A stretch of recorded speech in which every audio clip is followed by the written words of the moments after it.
Já se perguntou quem realmente controla o mundo? Tudo que você sabe é uma mentira. E as pessoas que realmente estão no comando são... Gente, dá pra acender essa luz?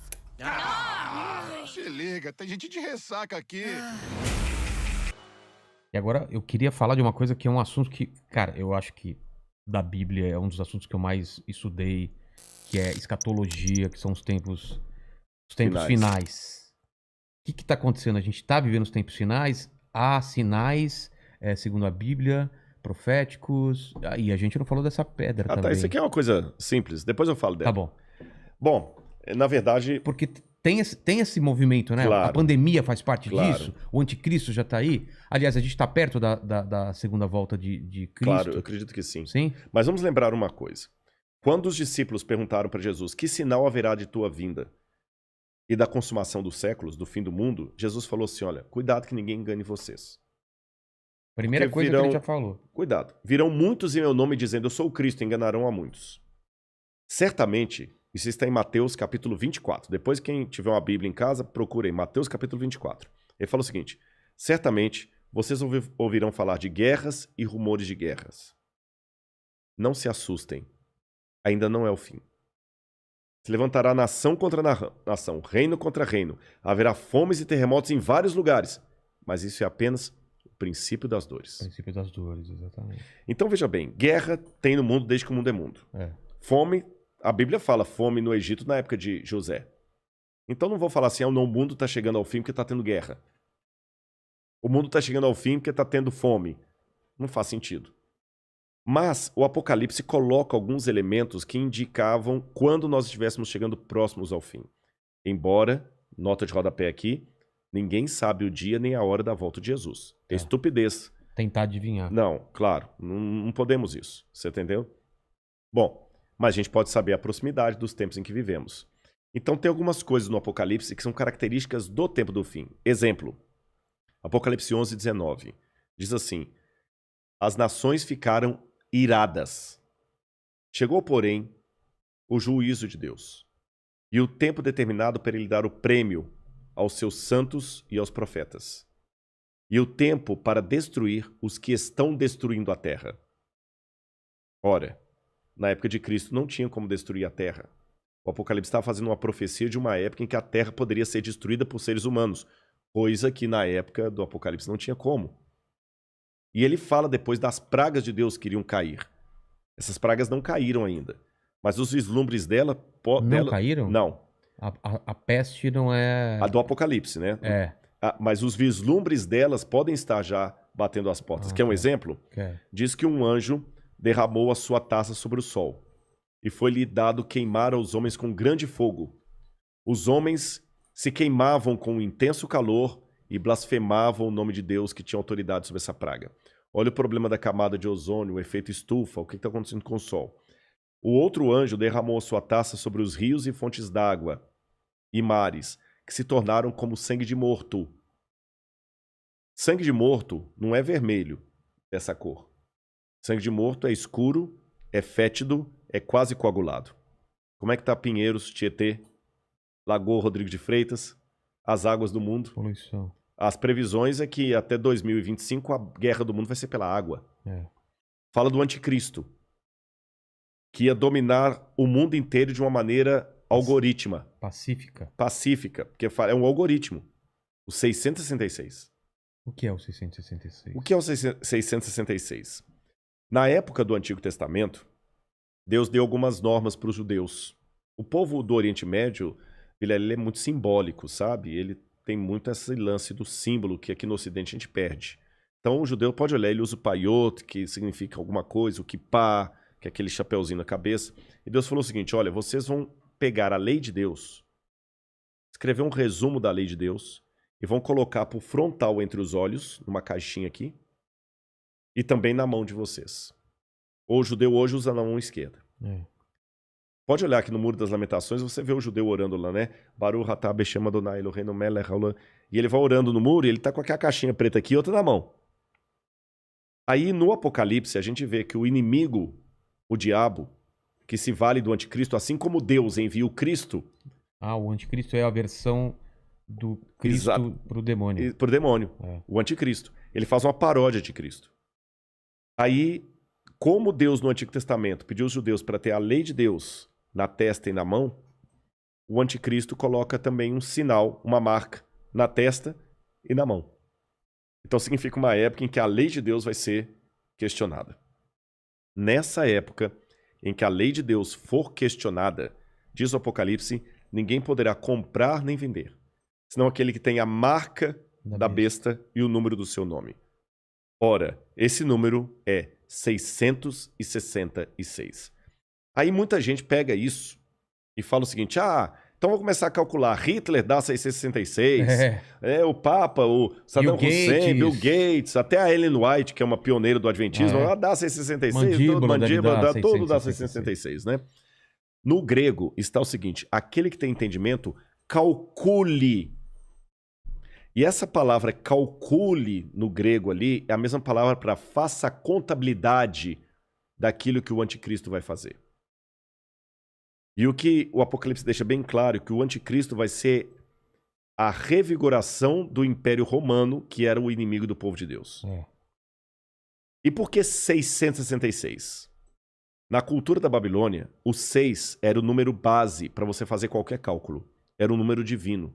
Tanto é que quando Nabucodonosor ergue uma imagem, ela tinha 60 côvados por 6. 60 por 6. O 6 era um múltiplo divino. E ali você tem o 666, múltiplo de 6. Agora o Apocalipse fala que ele vai controlar a economia. Os povos da terra vão segui-lo. Ninguém vai poder, falando quem pode pelejar com ele. E o que nós estamos vendo agora é um mundo caminhando pela primeira vez na história para uma unificação mundial. De moeda? De tudo.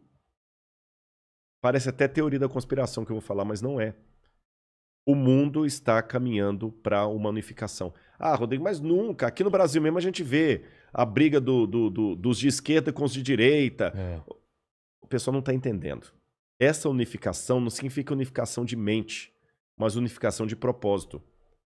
Que é um exemplo que o mundo pode se unir por um propósito, apesar de se odiar mutuamente? Pandemia. A pandemia. Exatamente. O Irã está usando máscara, Israel também está usando máscara.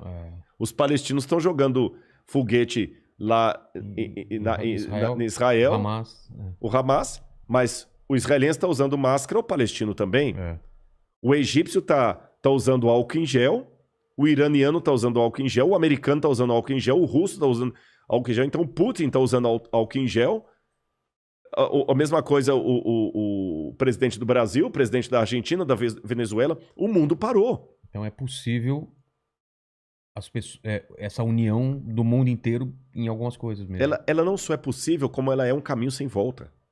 Por que está falando tanto em criptomoeda? Nós já estamos passando por uma transição do dinheiro. Dinheiro de papel, né? De papel, você entendeu? Dinheiro baseado em tesouro nacional. E o mundo hoje precisa. Isso aqui não é uma defesa do Rodrigo, não é um desejo do Rodrigo. Eu estou falando de uma tendência. Tendência. O mundo precisa se unificar porque existem, Vilela, alguns elementos hoje que estão à solta, como se fossem crianças bagunceiras numa casa cheia de faca, de garfo, de objetos cortantes e letais, sem um adulto para controlar essas crianças. Você jamais faria isso. Quais são as crianças que estão à solta no mundo e precisam de um adulto para controlá-las? Um preceptor, uma babá? Internet. Quem tem domínio da internet?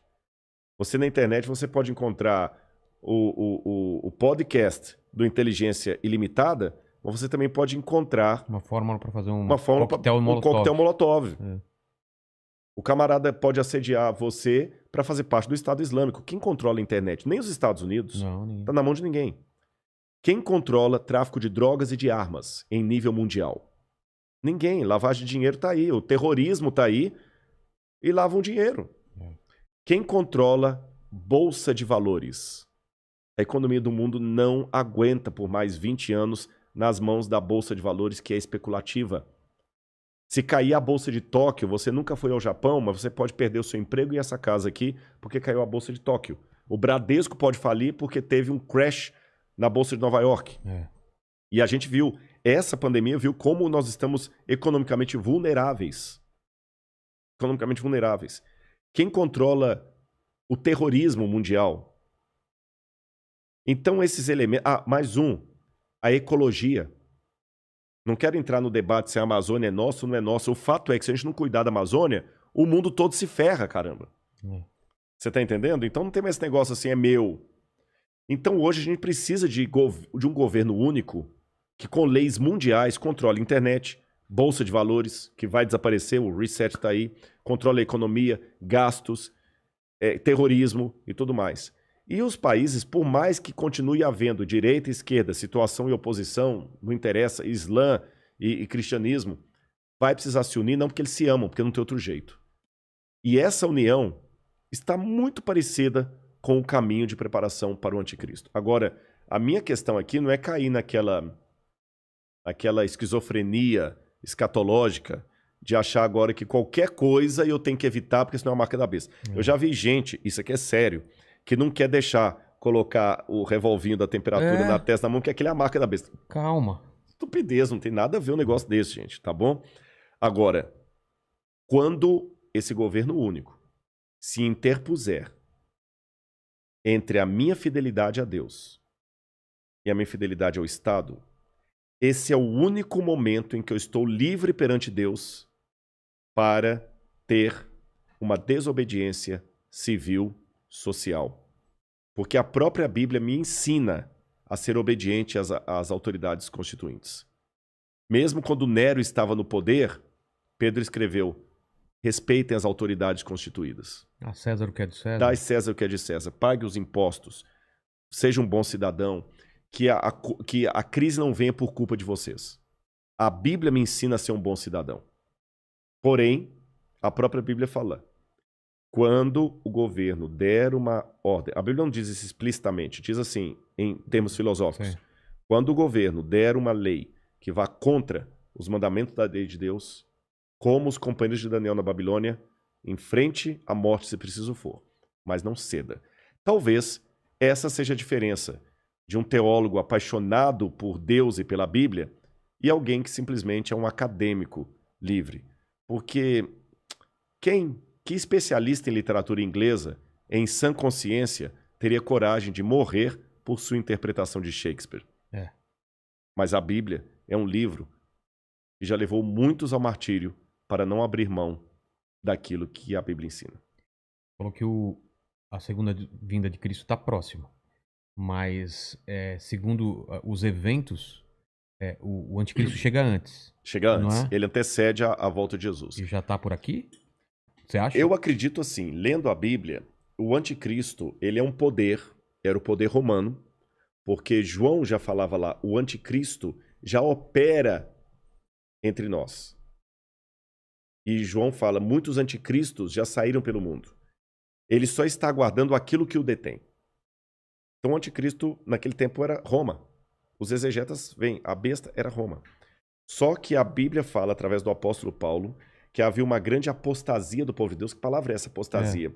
Eles abandonariam a fé, se uniriam a Roma, e Roma no futuro voltaria travestida de cristã, por isso que é o anticristo, nome que não aparece no Apocalipse, mas aparece nas epístolas de João. Ah, tá. Anticristo, anti em grego, é aquele que toma o lugar de. Então o anticristo é aquele que toma o lugar de Cristo e vai dominar o mundo. Então a minha sugestão para todos é o seguinte, fiquem atentos às propostas governamentais. Qualquer coisa que não infrinja a minha fé naquilo que eu entendo pela Bíblia ser o correto, eu vou seguir. Eu vou me vacinar. Eu não vou ficar caindo em teoria da conspiração. Ah, mas a vacina é uma maneira de aniquilar um terço da humanidade. Eu acho que vai ser muito mais fácil eu vou me vacinar. Só não vou tomar a Coronavac, né? Que é que está questionada aí, senão eu não posso entrar em Israel. Mas eu vou me vacinar. Israel não aceita. Não aceitou Muitos países da Europa não aceitam a Coronavac. Né?